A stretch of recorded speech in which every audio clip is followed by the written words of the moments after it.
আপনি যদি কোনো পুরুষকে জিজ্ঞেস করেন আপনি সবচেয়ে বেশি কাকে ভালোবাসেন, তিনি হয়তো তার মায়ের নাম বলবে, বাবার নাম বলবে, বা খালা নানি এদের কারোর নাম বলবে, কিন্তু কোনো পুরুষ কখনোই তার বউয়ের কথা বলবে না। বউ, যে মানুষটাকে আপনি এতটা অবহেলা করেন, তাকে ভালোবাসি বলতেও আপনি লজ্জা পান, সেই মানুষটাই শেষ বয়সে আপনার সাথে থাকবে। বেশি দূর যাওয়া লাগবে না, আপনি সিম্পলি আপনার বাবার দিকে তাকান। আপনি যখন ছোট ছিলেন আপনি দেখছেন আপনার বাবা কিভাবে আপনার মাকে প্রায়োরিটি না দিয়ে দিনের পর দিন তার বাবা মা ভাই বোনকে প্রায়োরিটি দিছে, এবং আজকে যখন তিনি জীবনের শেষ পর্যায়ে আসছে তখন তার পাশে তার বাবা মা ভাই বোন কেউই কিন্তু নাই। বাবা মা তো থাকার কথাই না, আর ভাই বোন তারা কিন্তু তাদের সংসার নিয়ে ব্যস্ত, তারাও বৃদ্ধ, কীভাবেই বা খবর নেবে, তাদেরও সেম অবস্থা।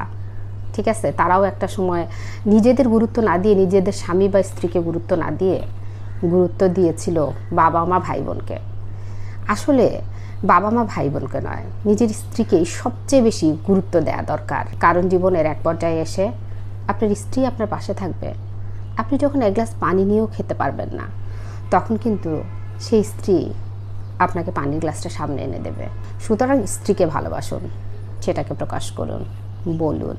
অনেক পুরুষ মানুষ আছে যারা স্ত্রী প্রেগনেন্ট হলে স্ত্রীকে রিকশার পাশে বসিয়ে নিয়ে যেতেও লজ্জাবোধ করে, অথচ সেই স্ত্রী মৃত্যু যন্ত্রণা ভোগ করে তাকে বাবা হওয়ার সুযোগ করে দেয়, তারপরেও সেই স্ত্রীকে অবহেলা। সুতরাং সময় থাকতে স্ত্রীকে গুরুত্ব দিন, কারণ শেষ বয়সে যখন দেখবেন আপনার রঙিন সময়ে যারা আপনার পাশে ছিল তারা কেউ পাশে নেই, আপনার স্ত্রী আপনার পাশে আছে এবং তিনি আপনার সেবা যত্ন করছে, তখন তার সাথে চোখ মেলাবেন কি করে? স্ত্রীকে ভালোবাসেন এবং সেটা প্রচণ্ড রকম ভালোবাসেন, সেটা প্রকাশ্যে বলুন, স্ত্রীকে ঘরের ভেতরে বলুন, বাহিরে পরিবারের সামনে বারবার বলুন আপনি আপনার স্ত্রীকে কতটা ভালোবাসেন। এটা প্রয়োজন আছে, তাহলে আপনার স্ত্রী ভালো থাকবে, আর আপনার স্ত্রী যখন ভালো থাকবে তখন আপনার পরিবারকে সে ভালো রাখতে পারবে এবং আপনার পরিবারও বুঝবে এই মেয়ের সাথে কোনো উল্টাপাল্টা করা যাবে না।